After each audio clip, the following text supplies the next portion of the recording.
Sexta Aliyah, Bereshit 21, 22 al 34. 21:33. Y plantó un tamarisco en Beersheba y allí invocó el nombre de Hashem, el Dios eterno.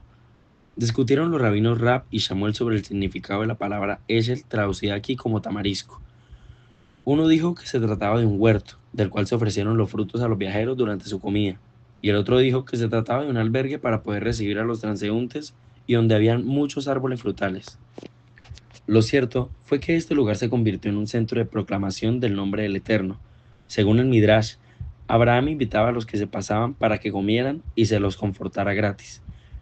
Después de haber comido les decía: vengan y bendigamos al Rey Altísimo y Santo, aquel que de lo suyo ustedes han comido. Les explicaba que no habían comido de su comida, sino de aquel que habló y el mundo fue creado. Así, Abraham ganó muchas almas para el reino.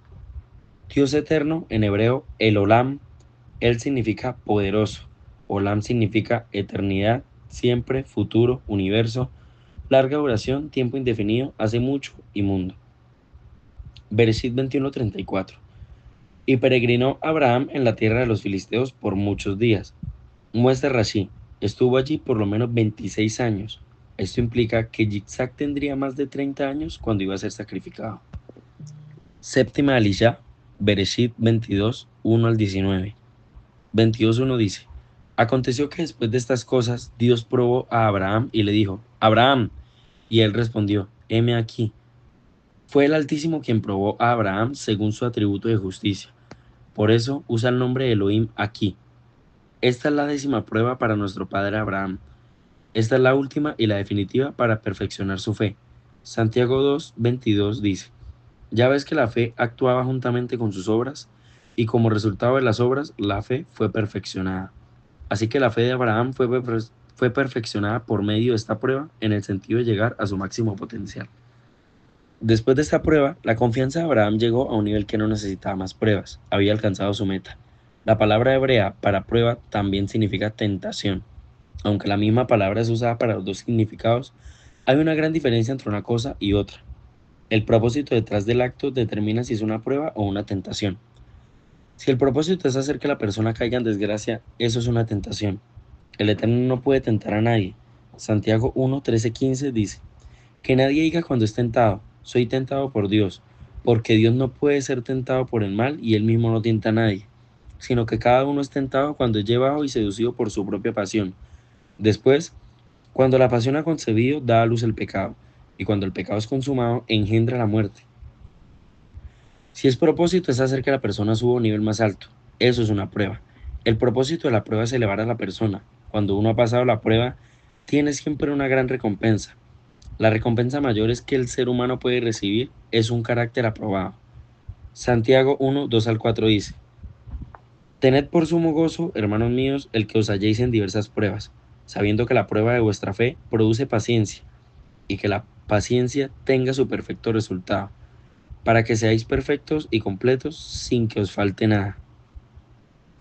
Si una persona no pasa la prueba que el Eterno le pone, tiene dos opciones: hacer la prueba una y otra vez hasta que la pase, o finalmente ser eliminado. Esto sucedió con la mayoría de los hijos de Israel que salieron de Mizrayim. Suspendieron la prueba 10 veces y por eso no pudieron subir al nivel superior que el Eterno había preparado para ellos en la tierra prometida. Así que si estamos en una prueba en estos momentos, no nos quejemos, sino pongamos nuestra confianza en el Eterno y sus promesas y llegaremos a un nivel superior en su reino y nuestro carácter será semejante al de su Hijo. Romanos 8:29. Porque a los de que antemano conoció, también los predestinó a ser hechos conforme a la imagen de su Hijo, para que Él sea el primogénito entre muchos hermanos. Bereshit 22:2 dice: y dijo: toma ahora a tu hijo, tu único a quien amas, a Yitzhak, y ve a la tierra de Moriah y ofrécelo allí en ofrenda de ascensión sobre uno de los montes que yo te diré. La palabra ahora en hebreo es na. Tiene dos acepciones: por favor y ahora. Esto quiere decir que no es una orden fuerte del Eterno, sino una petición suave. El Eterno quería probar la sinceridad de Abraham, si realmente estaba buscando los deseos del cielo o sus propios deseos. Abraham llevaba mucho tiempo sin sacrificar animales, y ahora el Altísimo le pide como sacrificio a su hijo único, a quien más amaba. Este sacrificio constituye uno de los pilares en el judaísmo. Por los méritos de él se reclaman las oraciones de cada mañana el favor del Eterno para la vida. Abraham era un compañero de pacto con el Eterno. El Eterno necesitaba la obediencia total de Abraham para poder cumplir sus propósitos en su vida y producir por medio de él aquella simiente de mujer que había sido prometida a Adán y Jabá. Como Abraham le entregó a su hijo único, así el Eterno entregó a su hijo único para hacer un sacrificio de pecado, no solamente por la descendencia de Abraham, sino por todo el mundo. Si no estamos dispuestos a sacrificar por amor al Eterno lo que más nos gusta, entonces tenemos algo en nuestra vida que está por delante de Él, y eso se ha convertido en un Dios falso para nosotros.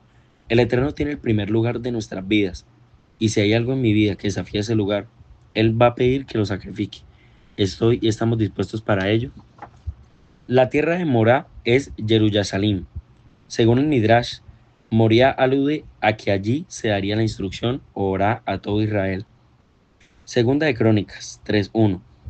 Entonces Salomón comenzó a edificar la casa de Hashem en Jerusalén, en el Gente Moriah, donde se había aparecido a su padre David, en el lugar que David había preparado en la era de Ornán Jebuseo. Bereshit 22:3 dice: Abraham se levantó muy de mañana, aparejó su asno y tomó con él a 2 de sus mozos y a su hijo Zikzag, y partió leña para la ofrenda de ascensión y se levantó y fue al lugar que Dios le había dicho. La obediencia de Abraham por amor al Eterno le hizo madrugar para cumplir con diligencia los deseos de su señor, Adón. La palabra lugar de los versículos 3, 4, 9 y 14 en hebreo es Macom. Este término muchas veces tiene una alusión al Eterno y es uno de sus muchos nombres, especialmente en la relación al lugar del templo. Habla de su omnipresencia, pero también de su presencia manifestada en un lugar específico. 22:4 dice: Al tercer día alzó Abraham los ojos y vio el lugar de lejos. En relación con el sacrificio del Hijo único del Padre, hay una referencia al tercer día. Esto alude a la resurrección del Mashiach en el tercer día.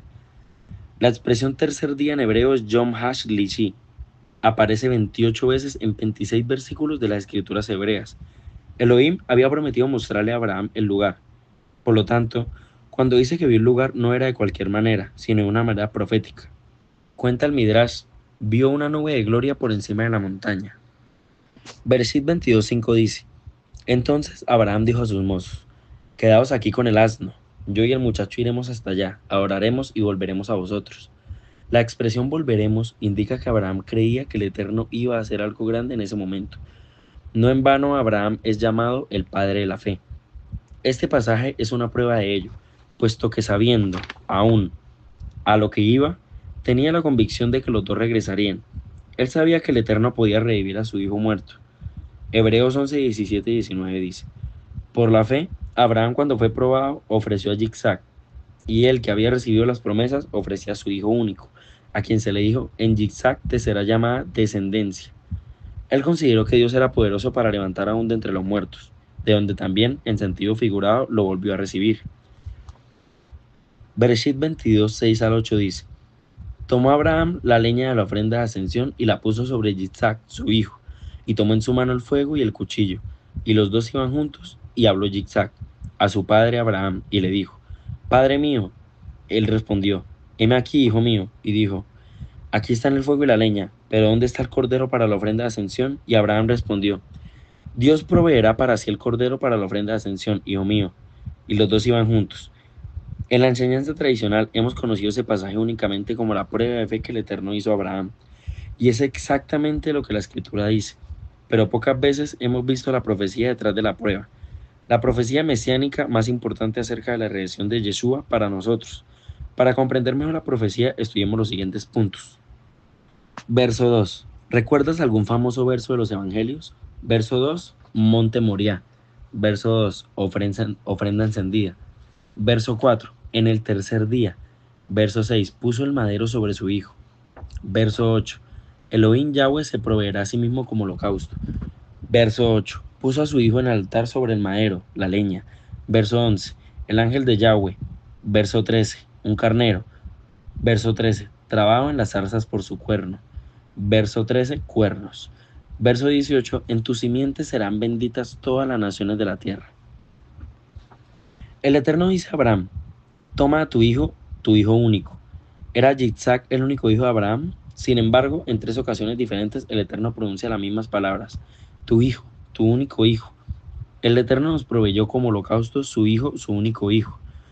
Juan 3:16 dice: Porque de tal manera amó Dios al mundo que daba a su Hijo unigénito para que todo aquel que en él cree no se pierda más, tenga vida eterna. La palabra es circular, no lineal. En cada evento del pasado existe una enseñanza profética para eventos del futuro. El templo de Jerusalén fue construido en el monte Moriah, segunda de Crónicas 3:1. Yeshua se presentó a sí mismo como ofrenda al Padre. En el tercer día resucitó entre los muertos. El madero fue transportado por el mismo Yeshua. El Eterno se proveyó a sí mismo como cordero. Las palabras de Abraham en la versión hebrea de Génesis, Bereshit 22:8. Yahweh se proveerá a sí mismo como ofrenda encendida. Yeshua murió en el altar de la vaca bermeja, atado a un madero. Yeshua es llamado en las escrituras el ángel de Yahweh.